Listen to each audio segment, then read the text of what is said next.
আসসালামু আলাইকুম রহমতুল্লাহি ওবরকাতুহু। সম্মানিত দর্শক, ব্রিটেনের অনেকগুলো বিশ্ববিদ্যালয়, সম্ভবত ৯টি, তারা সিদ্ধান্ত গ্রহণ করেছে যে তারা আর বাংলাদেশি ছাত্রদেরকে ভর্তি করাবে না। এর কারণ হিসেবে যেটি জানা গিয়েছে সেটি হলো সাম্প্রতিক সময়টিতে ব্রিটেনের যে ইমিগ্রেশন ডিপার্টমেন্ট, তারা গণহারে বাংলাদেশি ছাত্রদের ভিসা দিচ্ছে না। তো এর ফলে কি হলো, যে বিশ্ববিদ্যালয়গুলো ছাত্র ভর্তি করাতো তাদের সুনাম সুখ্যাতি নষ্ট হয়ে যাচ্ছে এবং ব্রিটেনের যে নিয়ম, সেই নিয়ম অনুযায়ী বিশ্ববিদ্যালয় কর্তৃপক্ষকে একটি সুযোগ দেয়া হয় যে নির্দিষ্ট সংখ্যক বিদেশি ছাত্র তারা ভর্তি করাতে পারবে। তো এইটাকে ভিত্তি করে ব্রিটেন একটা বিরাট এডুকেশন বাণিজ্য বা শিক্ষা বাণিজ্য গড়ে উঠেছে। তারই প্রেক্ষিতে বাংলাদেশের যারা ছেলেমেয়েরা ব্রিটেনের বিশ্ববিদ্যালয়গুলোতে ভর্তি হন, ভর্তি হওয়ার পর তারা সে অনুযায়ী একটা অফার লেটার দেয় এবং সেই অফার লেটার দেওয়ার পরে দেখা গেল যে সেই অফার লেটার নিয়ে স্থানীয় দূতাবাসে যখন দরখাস্ত করা হয় তখন ভিসা হয়ে যায় বা ভিসা রিফিউজ হয়ে যায়। তো এক্ষেত্রে দেখা গেল যে বিশ্ববিদ্যালয় কর্তৃপক্ষগুলোকে এই যে অবারিত একটা সুযোগ দেওয়া হয়েছে অফার লেটার দেওয়ার, এটার জন্য সেখানকার ইমিগ্রেশন ডিপার্টমেন্ট তাদেরকে একটা নিয়ম করে দিয়েছে। সে নিয়ম হলো যে তারা যে সকল ছাত্র ছাত্রীদেরকে সেই ভর্তির জন্য অফার লেটার পাঠাবে, তারা যদি সেই গণহারে রিফিউজ হতে থাকে, সম্ভবত এটির সংখ্যা 5%, অর্থাৎ এই বছর ব্রিটেনের কোনো একটি বিশ্ববিদ্যালয় 100 জন ছাত্র ভর্তি করানোর জন্য অফার লেটার পাঠালো, এর মধ্যে যদি 5 জনের সেই ভিসার দরখাস্ত বাতিল হয়ে যায় তাহলে এটা মোটামুটি সহনীয়। কিন্তু যদি খুব বেশি ভিসার সেই আবেদন প্রত্যাখ্যান হয় এবং 5%-এর বেশি হয়, 10%, 20%, তখন সেই বিশ্ববিদ্যালয়গুলোর যে সুযোগ, আন্তর্জাতিক ছাত্র ভর্তি করার যে সুযোগ, সেটি নষ্ট হয়ে যায়। সাম্প্রতিক সময়ে যেটি দেখা গিয়েছে যে ওই 9টি বিশ্ববিদ্যালয়ের যে সকল যে বিদেশি ছাত্র ভর্তি করার যে তারা অফার লেটার দিয়েছিল, সেই অফার লেটারগুলোর মধ্যে 22% রিফিউজ হয়েছে এবং তার সবগুলোই বাংলাদেশের। ইট মিনস যে ধরুন ওই বিশ্ববিদ্যালয় যদি সারা দুনিয়া থেকে 100 জন সেই ছাত্রছাত্রী তারা ভর্তি করানোর জন্য অফার লেটার দিয়ে থাকে, তো সেই অফার লেটারগুলোর মধ্যে 22টি অফার লেটার বাদ হয়ে গেছে এবং এই 22টি অফার লেটারগুলোর মধ্যে আবার সবগুলি বাংলাদেশের। ফলে কেবলমাত্র বাংলাদেশের জন্য তাদের এই যে একটা বিরাট সুযোগ, আন্তর্জাতিক ছাত্র ভর্তি করানোর যে সুযোগ, তার সঙ্গে সঙ্গে তাদের ক্রেডিবিলিটি অ্যান্ড ক্রেডেনশিয়ালিটি, এটি মারাত্মক হুমকির মধ্যে পড়েছে। এর জন্য এই 9টি বিশ্ববিদ্যালয় তারা সিদ্ধান্ত নিয়েছে যে এখন থেকে তারা আর বাংলাদেশের ছাত্র ভর্তি করাবে না। এখন এই যে বাংলাদেশের ছাত্র ভর্তি না করানোর যে 9টি বিশ্ববিদ্যালয়ের সিদ্ধান্ত, একই সিদ্ধান্ত ওই বিশ্ববিদ্যালয়গুলো নিয়েছে পাকিস্তানি ছাত্রদের ক্ষেত্রে। এর কারণ হলো ব্রিটেন এখন পাকিস্তানের ছাত্রদেরকেও ভিসা দিচ্ছে না। তো ইংল্যান্ডে শত শত বিশ্ববিদ্যালয় রয়েছে যেখানে আমাদের ছেলেমেয়েরা পড়ে, অনেকে স্কলারশিপ নিয়ে যান, অনেকে সেখানে নিজেদের অর্থায়নে পড়েন, বিশেষ করে যাদের ইউকেতে আত্মীয় স্বজন আছেন বা বাংলাদেশে যারা টাকাওয়ালা, ধনসম্পদ যাদের অনেক রয়েছে, কিংবা যারা খুব ভালো ছাত্র, ভীষণ রকম ভালো ছাত্র, অক্সফোর্ড ক্যামব্রিজে পড়ার যাদের স্বপ্ন, কিংস কলেজে পড়ার যাদের স্বপ্ন, লন্ডন স্কুল অফ ইকোনমিক্সে পড়ার যাদের স্বপ্ন, তো এই স্বপ্ন পূরণের জন্য তারা জীবন বাজি রাখতে প্রস্তুত। এই 9টি বিশ্ববিদ্যালয় যে সিদ্ধান্ত নিল, এটি যদি অন্যান্য বিশ্ববিদ্যালয়গুলো নেয় এবং তার প্রেক্ষিতে যদি পুরো ব্রিটেনে বাংলাদেশি ছাত্রদের ভর্তির যে বিষয়টি এটি ঝুলে যায়, তাহলে এর চাইতে আর অবমাননাকর কিছু হতে পারে না। গত 14 মাস ধরে আমাদের পাসপোর্টের যে করুণ দশা, এটি কেবলমাত্র ভুক্তভোগী যারা তারা বলতে পারবেন, যারা নিয়মিত বিদেশ ভ্রমণ করেন, বলতে গেলে মাসে কয়েকবার করে। তো সেই সকল পাসপোর্টও এখন অনেক দেশ রীতিমতো ভিসা না দিয়ে ফেরত পাঠাচ্ছে। এর ফলে ব্যবসা বাণিজ্য তো মানে বন্ধ হচ্ছে, সারা পৃথিবীর যে দুয়ার বা সারা পৃথিবীর যে দরজা, এটি ক্রমশ বাঙালিদের জন্য নষ্ট হয়ে যাচ্ছে। এবং যে সকল দেশে আমরা অহরহ যাই, ভারতের সাথে আমাদের ভিসা এখন নাই বললেই চলে। এর বাইরে সিঙ্গাপুরে খুব ঘন ঘন মানুষ, আমাদের দেশের মানুষ যাতায়াত করতে, মালয়েশিয়া, ব্যাংকক মানে থাইল্যান্ড, এরপর মালদ্বীপ, শ্রীলঙ্কা, এ সকল দেশে খুব অহরহ আমাদের যাতায়াত হতো। তো সেই সকল দেশে আমাদের এখন যে বিদেশ গমন, এটা মারাত্মকভাবে কমে গিয়েছে।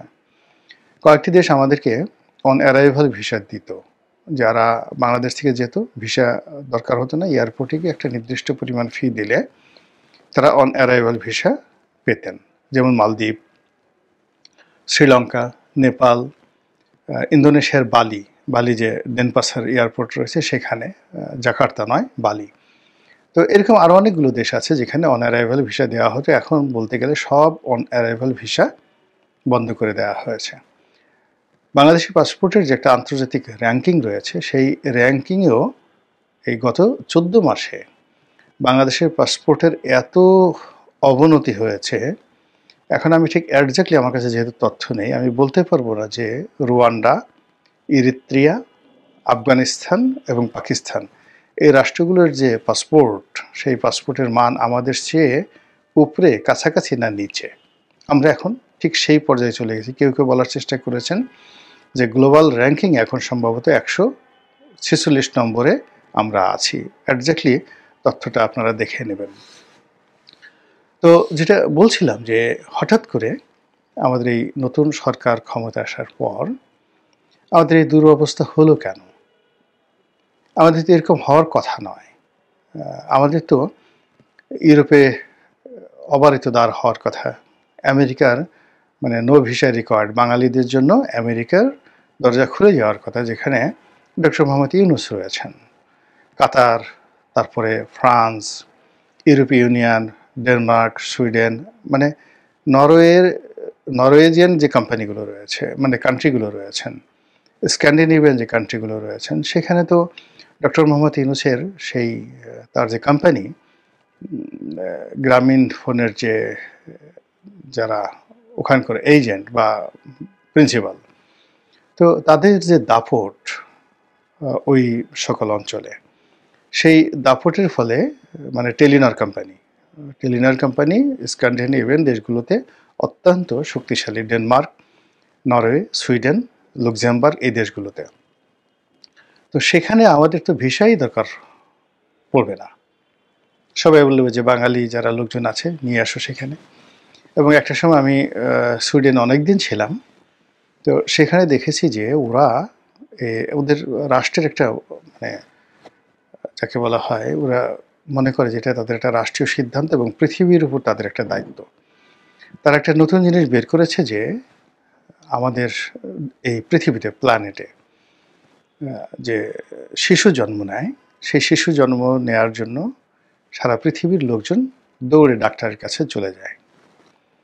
তো তারা মনে করে যে, তারা এটা গবেষণা করে বের করেছে যে একজন শিশুর জন্মগ্রহণ মানে একটা মেয়ের প্রেগন্যান্ট হওয়া থেকে শুরু করে ডেলিভারি পর্যন্ত এর 99% কাজ করেন একজন ধাত্রী। তো একজন ধাত্রী, আমরা যেটাকে গ্রাম অঞ্চলে দাইমা বলি, তো সেই ধাত্রী, আমাদের বাংলাদেশের নার্স এবং ধাত্রী কিন্তু আলাদা, যেটাকে মিডওয়াইফ বলে। তো সেই ধাত্রীদেরকে সুইডেন বিনা পয়সায় তারা ট্রেনিং দিচ্ছে ওয়ার্ল্ড ওয়াইড, এবং এই ট্রেনিং দেওয়ার জন্য তারা লোক খুঁজে পাচ্ছে না। তা আমি যখন সুইডেনে ছিলাম তখন এই বিষয়টা নিয়ে মূলত আমার ওখানে একটা ফেলোশিপ হয়েছে, সেটা হলো সেফ প্রেগন্যান্সির উপরে। তখন এই ধরনের কাজ যে প্রতিষ্ঠান করে, মামা মিয়া নামক একটি প্রতিষ্ঠান, যারা সুইডিশ সরকারের অর্থায়নে মানে এই ধাত্রীদেরকে, মিডওয়াইফদেরকে তারা ট্রেনিং দেয়। তো তারা বলল যে আমরা বাংলাদেশ থেকে তোমরা যদি দিতে পারো তাহলে বাংলাদেশে আমরা ইনস্টিটিউশন করব এবং আমরা প্রতি বছর অন্তত 2 লাখ মিডওয়াইফ, আবার বলছি 2 লাখ মিডওয়াইফ আমরা ওখান থেকে ট্রেনিং দিয়ে এনে ইউরোপের বিভিন্ন দেশে আমরা তাদেরকে নিয়োগ দিতে পারবো, যাদের ইয়ারলি স্যালারি হবে অ্যাটলিস্ট 1.5 লাখ ইউরো, 12 মাসের জন্য 1.5 লাখ ইউরো। মানে আমার মাথা খারাপ হয়ে গেছিল এই কথা শুনে যে এত বড় একটা সম্ভাবনা আমাদের জন্য অপেক্ষা করছে। কিন্তু আমি ফিরে আসার পরে দেশের রাজনৈতিক পরিস্থিতি, আওয়ামী লীগ থেকে সেই দূরে, এরপরে 2014 সনে ইলেকশন না করার কারণে আমি আসলে এই জিনিসটা বাস্তবায়ন করতে পারিনি।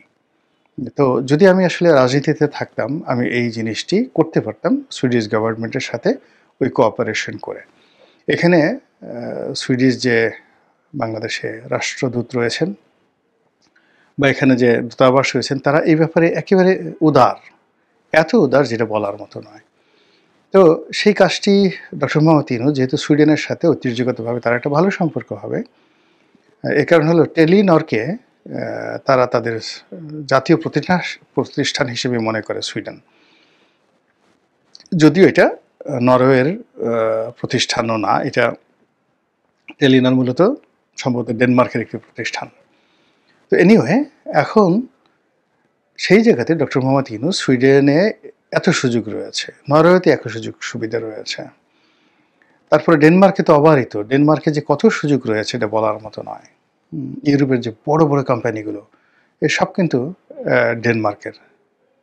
তো সেই দিক থেকে সেই কাজগুলো ডক্টর মোহাম্মদ ইউনূসের জমানাতে না হয়ে উল্টো এখন আমাদের জন্য যে সকল দরজা খোলা ছিল আওয়ামী লীগ জমানাতে 15 বছর ধরে আমরা বুক ফুলিয়ে ফুলিয়ে চলতাম, আমরা যে শ্রীলঙ্কাকে ঋণ দিয়ে বাঁচিয়ে রেখেছিলাম, এখন সেই শ্রীলঙ্কা আমাদের টাকা ফেরত দিয়ে দিয়েছে এবং একই সঙ্গে এখন বলছে আমাদের দেশে যদি তোমরা আসো এসে আর যাবা না, এই জন্য তোমাদেরকে আমরা আর ভিসা দেব না। এই যে অপমান, এই অপমান কল্পনাই করা যায় না। কেন এরকম হলো? এখন বোঝার চেষ্টা করুন যে আমাদের দেশের ধনিক সম্প্রদায় তারা তাদের ছেলে মেয়েদেরকে সাধারণত ইংরেজি মাধ্যমে পড়ান। তাদের একটা উদ্দেশ্য থাকে ছেলে মেয়েকে বিদেশে উচ্চশিক্ষার জন্য পাঠাবেন। কিন্তু এ লেভেল করার পরে বা ও লেভেল করার পরে সাধারণত আমাদের যে ধনাঢ্য শ্রেণী তারা যে বিদেশে পাঠায়, যারা এই টোটাল সোসাইটিকে বাঁচিয়ে রাখে। তো এই মানুষগুলোর মধ্যে একটা ফ্রাস্ট্রেশন শুরু হয়ে যাবে, তাদের মধ্যে একটা অপমান বোধ কাজ করবে যে টাকা পয়সা রোজগার করে লাভ কি, তারপরে যেখানে সম্মান নেই, মর্যাদা নেই, এই অর্থ দিয়ে কি হবে। ফলে যে যার অবস্থানে কিন্তু কাজকর্ম বন্ধ করে দেবে এবং এটি আমাদের যে ন্যাশনাল গ্রোথ, জাতীয় অগ্রগতি, এটি থেমে যাবে। এখন এই যে কাজগুলো হচ্ছে এটাই কূটনৈতিক অদক্ষতা কিংবা আসলে ত্রুটিটা কোন জায়গাটাতে, এটা কেন সরকারের কর্তা ব্যক্তি যারা আছেন তারা বুঝতে পারছেন না। এখানে মিস্টার তৌহিদ আছেন পররাষ্ট্র উপদেষ্টা, তিনি একজন ঝানু কূটনীতিবিদ এবং অতীতে যারা পলিটিক্যাল সেই পররাষ্ট্রমন্ত্রী এসছেন তাদের চাইতে মিস্টার তৌহিদের আরও ভালো করার কথা। 2 নম্বর হলো যে অতীতে যারাই প্রধানমন্ত্রী হয়েছেন 91 থেকে খালেদা জিয়া বলেন, শেখ হাসিনা বলেন, শিক্ষা দীক্ষায় আন্তর্জাতিক কানেকশনে ডক্টর মোহাম্মদ ইউনূস তো নিঃসন্দেহে একজন অনন্য ব্যক্তিত্ব। কিন্তু তারপরে কেন আমাদের এইভাবে ভিসা বিপর্যয় হচ্ছে এবং ক্রমশ পাসপোর্টের যে মান এটা মারাত্মকভাবে কমে যাচ্ছে। আমি কারো সমালোচনা করছি না, কিন্তু হতাশা ব্যক্ত করছি।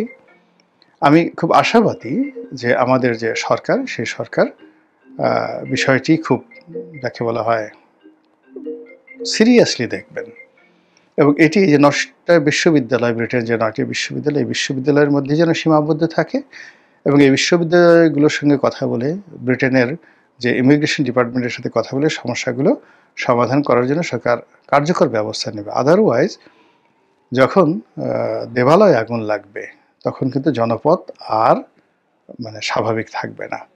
ব্রিটেনের মতো একটা রাষ্ট্র দিয়ে যদি এই দুর্গতি শুরু হয় এবং তাও আবার বিশ্ববিদ্যালয় থেকে, তাহলে আর মুখ দেখানোর কোনো জায়গা থাকবে না। আল্লাহ আমাদের সবাইকে হেদায়েত দান করুন এবং হেফাজত করুন। আসসালামু আলাইকুম ওয়া রাহমাতুল্লাহি ওয়া বারাকাতুহু।